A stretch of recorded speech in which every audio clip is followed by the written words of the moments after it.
I need a workstation. No, not like this type of workstation. Yeah, this is, no, totally something different in mind. I need a place to actually make these videos and to send them out, and a place to actually be creative on that part. Obviously not right here is not that type of deal. What I don't have is a good desk to do that. We're gonna build something cool. Just something really that's gonna take a beating. So, yeah. I think that's what we're gonna do. So, I guess we're gonna start by start making the desktop first. So what I got in mind is a couple 1/2-inch pieces of plywood, and we'll just go ahead and glue, sandwich them together, probably screw them in. I don't know if I have like 3/4 inch screws, but either way we're gonna have to glue it and compress it real good. Do it right up here, and I would say also router the edges. Probably do some Bondoing just to make it, any cracks or whatever, just make it smooth. Spray an epoxy, some type of epoxy primer over it. I can get some of that from work. So that way it'll help give it some of its surface hardness. Let that full cure. Sand it, smooth it, just make sure the surface is really good, and then we're just going to pour the crap out of it, because I want this thing smooth. I want this thing almost like a polished countertop. Same thing with the shelves. Okay, here's what I think I got in mind. A computer desk, but not a corner one or a round one, just a rectangle, say 2 foot by 6 foot, maybe about 1 inch thick. So maybe, okay, almost like this but smaller. Maybe up here, as you're looking at it, put a shelf, like actually like a corner, I won't say a corner, but like an L shape, this way, even the middle kind of open. Have it maybe so much higher over here where I can put scanner or printer, that type of thing, if I need to make something out and I need a paper reference. That way you can actually lift the lid up and be able to get to the feed paper in from the back, so enough height from that. Probably in the middle, just one long shelf that's in between but hangs out underneath a little bit, so it's like this, and then like this. Plenty of room for placement of stuff. Don't need too many things on it. I'm not a college professor. Just need my basic laptop. Need a mic. I need my speakers. Need my printer, doohickey, and maybe a little extra room for a couple other things. Place to charge the cameras and stuff, and maybe for a notepad. I really don't need drawers.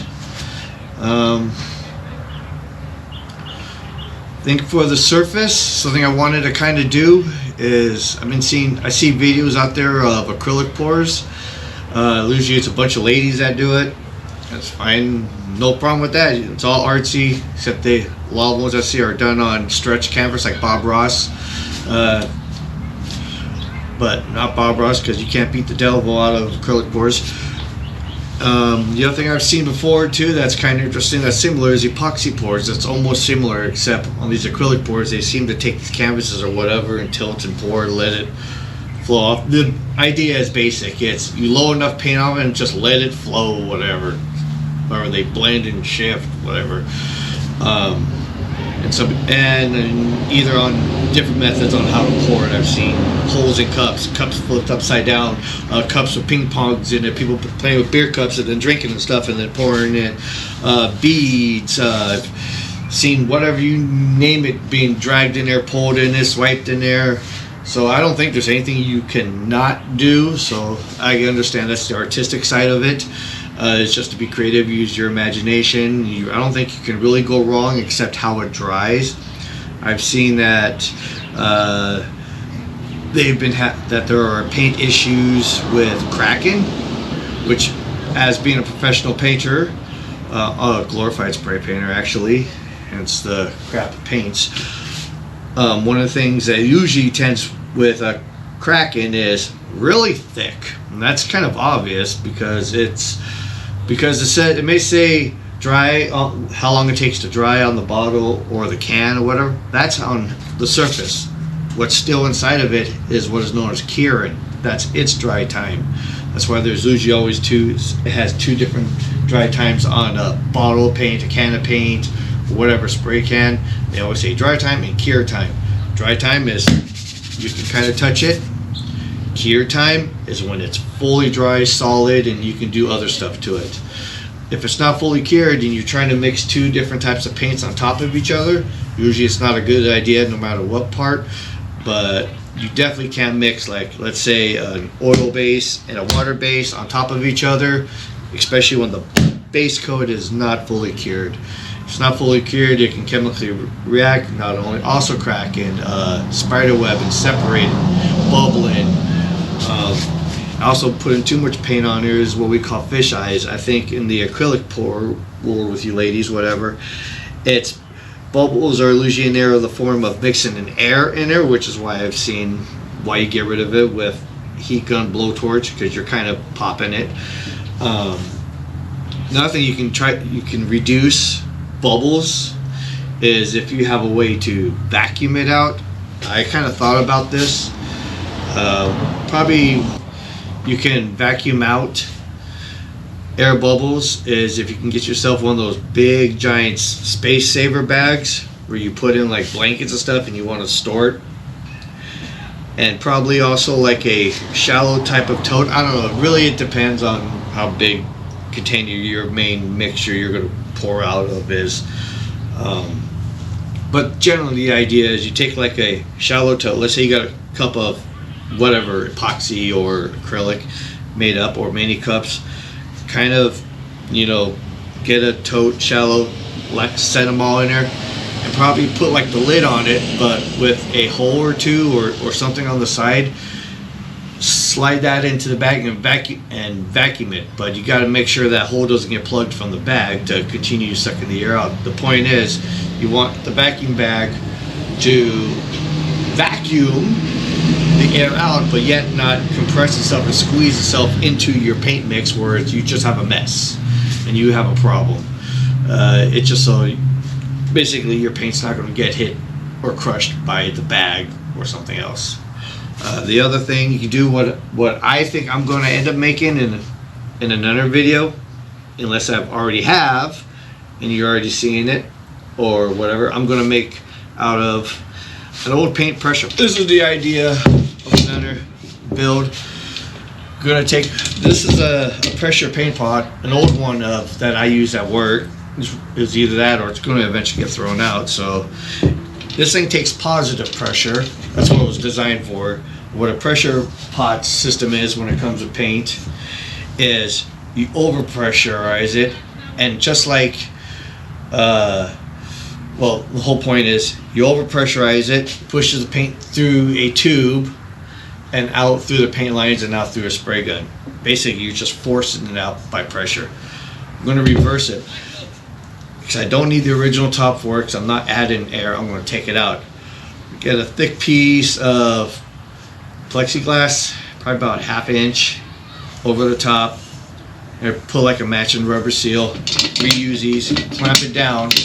What I'm going to have attached to it, what I'm thinking is line to an airline, male, female, or even just one of these things for your air compressor setups. And I also have is from Harbor Freight. It's one of those AC vacuum things. The cheapest one you can get is like $20. It's really not that great for what it's intended for, but what it does, it turns your air compressor into a vacuum. So I'll probably use that just to suck the air out. And the reason why I'm going to use plexiglass is so I can see the stuff I have mixed in there, and I can see the bubbles come out of the vacuum while it's in progress. And then you just leave it there for 10, 15 minutes, depending on if it's like epoxy and it's going to flash real quick. Or even the paint for the acrylics. At least that's one way, you know, help reduce errors. Hey, why don't you just suck it out of the mixture and then pour it so you won't have so many blowtorching. That's a theory that I'm going to try. But back to the desk thing. I'm going to do an acrylic pour. I want to look like more stone marble-esque, but not so much natural.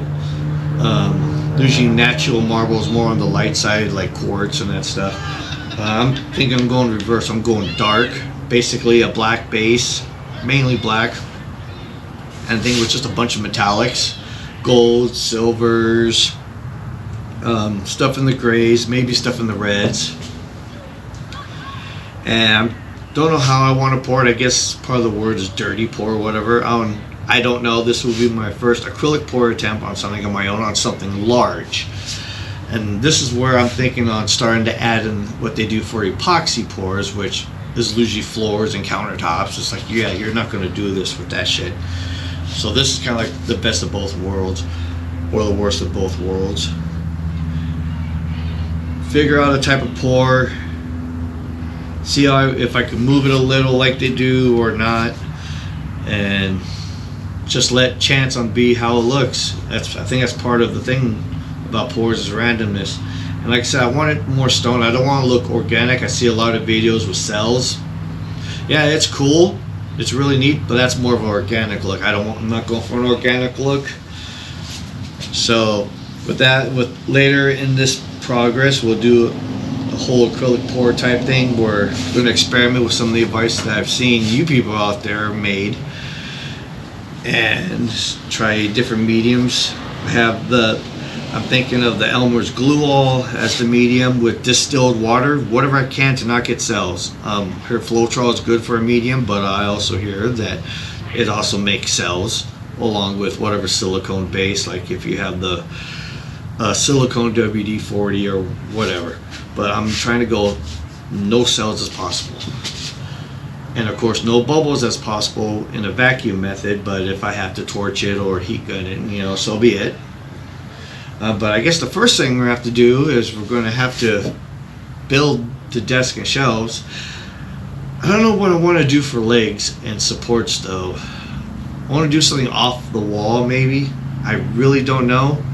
But I think I'm going to have a lot of time on that one, just because after actually I'm able to pour this thing, it takes 3 to 4 weeks for full cure, which is understandable. The paint is kind of thicker, but obviously I don't want it too thick because I don't want cracking in this thing. This thing is going to be my desk. And after when the acrylic is all cured, I really want to, I think, an epoxy pour, but just clear over it, just to help seal it hard. Got here is 2 pieces of 1/2-inch plywood, sanded plywood, one side sanded. This side here is the rough side. Cut down to 2 foot by 6 foot. I'm gonna glue one whole side, flip it over, screw them together, put some weight on them, press them in, and let them dry. What I did when I got this, of course, a good piece of advice, at least for me, it works great for me. If you have an idea on basically your shape of a project like this out of plywood, and if you're getting it from like Home Depot or Lowe's or someplace that will actually cut it for you, or at least get a couple free cuts, get them to cut it down to where it's workable for you. I mean, like their whole vertical sliding saw is pretty straight and neat for doing big rips. This was of course a 4x8. The 2 foot balance, which was over here, is going to be used for the middle shelf. So that's a chunk of it that's going to fit. And then of course, you know, here's the piece for that, and it's already going to be pretty accurate. That their saw is pretty straight on, so at least this way it saves me the work of hand doing it, and it just saves a little work for you. If someone's willing to cut in, you know exactly how you want it to be. And it doesn't have, this thing didn't have to be making a satellite type of precision cut. It has to be really close. So I'm going to router the edge. So if it's off an eighth, whatever, plus or minus, it's not a big deal. Remember, it's just a desktop. It's not going into outer space yet. So let's get started on this. Going to glue it up and screw it in. I happen to found some screws I still have, so let's go ahead and use them up. And the screws will be only seen from the bottom. So, well, let's get this thing locked in, pressed in, glued, screwed, and we'll start with something else after that.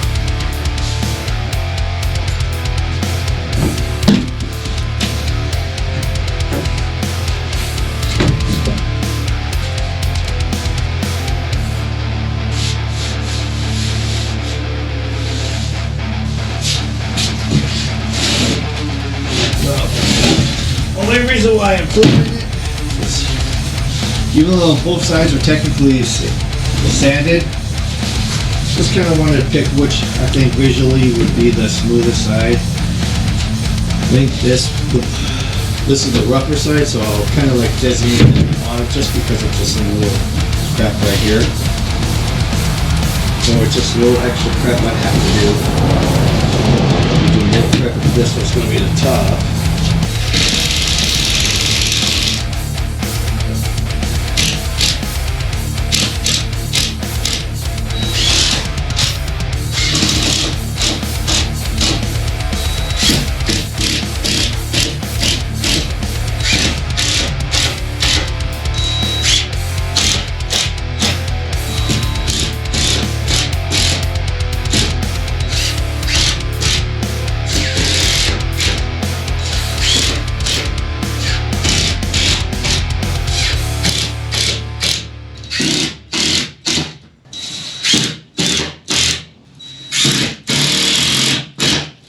Glued and screwed. I'm going to set it off to the side, probably put some weight on it, and let this thing dry, probably overnight. I'm using Type-On 3, and that stuff works really quick. So I don't really have to wait till overnight, but I probably will.